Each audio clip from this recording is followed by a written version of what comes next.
Biceps of Steel. This is another. This is a great story that is all wrapped up in the grand designs and eventual demise of a record label. There was a company called, I believe they're called GTO Films. GTO Films got a load of money, and so they decided to spend it in many ways, and one of the ways was they made a movie called Breaking Glass, which was going to launch an artiste known as Hazel O'Connor, which is around the punk sort of era. So they spent shed loads of money on this movie, and at the same time they had a record label called Gem, which was part of the sort of the same group. And Samson, my band at the time, was signed to Gem, and all of a sudden they had this great idea that we would be in the B movie to Breaking Glass, which should be called Biceps of Steel. The idea was that both these two movies would tour the cinemas together. Enter young video director Julien Temple, none other than, the great rock and roll swindle and all the rest of it. But this was Julien Temple's first video. It's his first commission, which I have no doubt he's now desperately trying to disown or hide from, or pretend I didn't make that sort of thing. You can run but you can't hide. You should never disown anything you do. But anyway, I don't know whether he has done or not. But so Biceps of Steel, I think it's about 15 minutes long, and the concept was Samson, name of the band, super roadie, gets chatted up by evil wench who runs the turnstiles at the venue, who is in cahoots with the evil bouncers, who all wear orange jumpsuits and belch a lot. That's all they do, and who beat up the kids with their cardboard guitars. And Samson, super roadie, gets his hair, because Samson loses his rag in the middle of one of the gigs, leaps off stage, beats up all the bouncers until he is, and then in revenge is seduced by the evil wench who cuts his hair off, enfeebling him. But he has his revenge when he pulls down the two huge Marshall stacks holding up the roof. And the Rainbow Theatre collapses on everybody, and that's it. The two songs that they did were Vice Versa and Head On in there.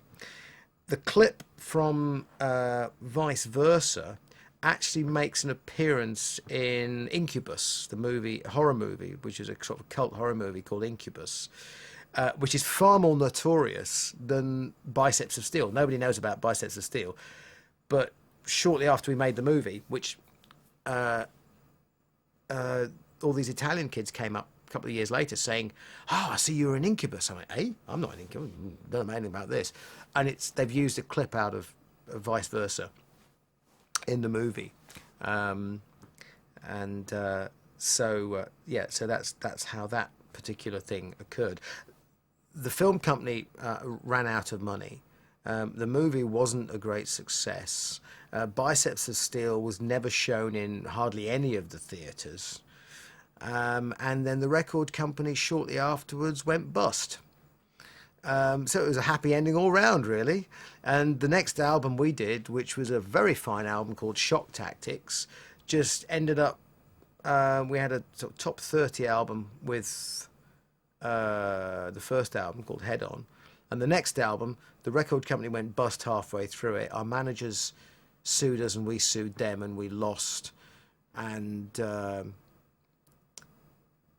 had to sign ourselves into 200 grand's worth of debt, which we'd never acquired. But seeing as all we owned was a knackered Ford Escort, then it didn't seem rather funny at the time. Shock Tactics disappeared into the hands of a record label which we generously termed the Recording Cemetery of America, RCA, who knew what to do with Elvis but had no idea what to do with four long-haired, dodgy kids from London called Samson. And that was basically sort of that ended up about a year later being the end of that. But Biceps of Steel is a funny little period piece, really. Well, the one thing I'd like to ask is actually, I noticed that I think it's head on. Yeah. No, not head on. Then vice versa. You Yeah. got that beam laser effect. Yeah. And Thunderstick, the drummer, is playing the drums, but there's no drums. Ah. How do you mean? There are no drums. There's cymbals, hi-hats, and he's doing this. Not a drum to be seen. Really?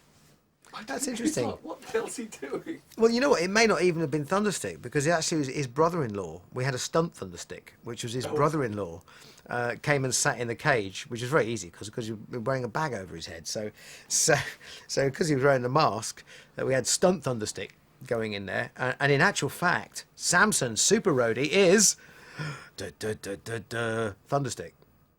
So the part of Samson Super Roadie is actually played by Thunderstick. So now, folks, you can see his face. But is it a wig or is it not? You know. It was all very, very funny. Big polystyrene Marshall cabs. Filmed at the Rainbow Theatre before it became a sort of fundamentalist Christian revival centre, which I find ironic.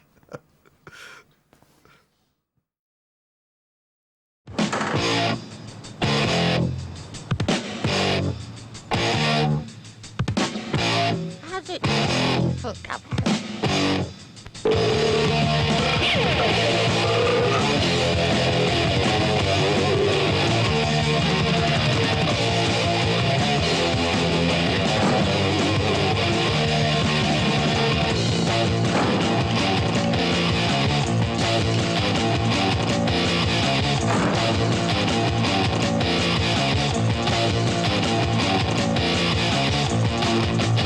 1, 2, 1, 2.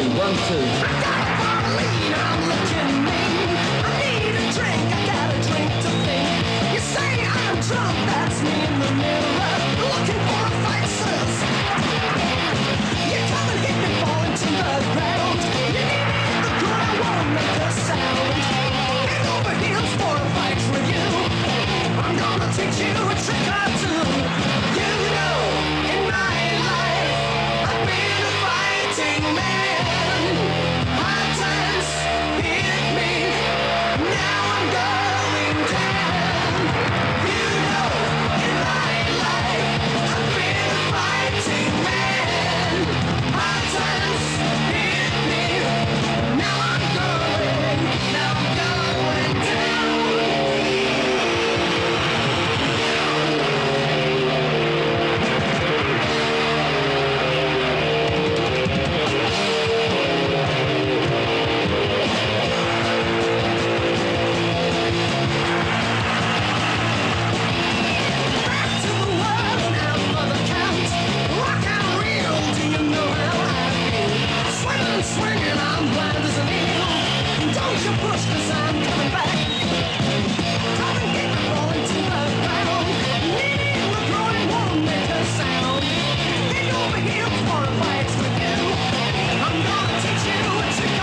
say things to astound the dirtiest mind.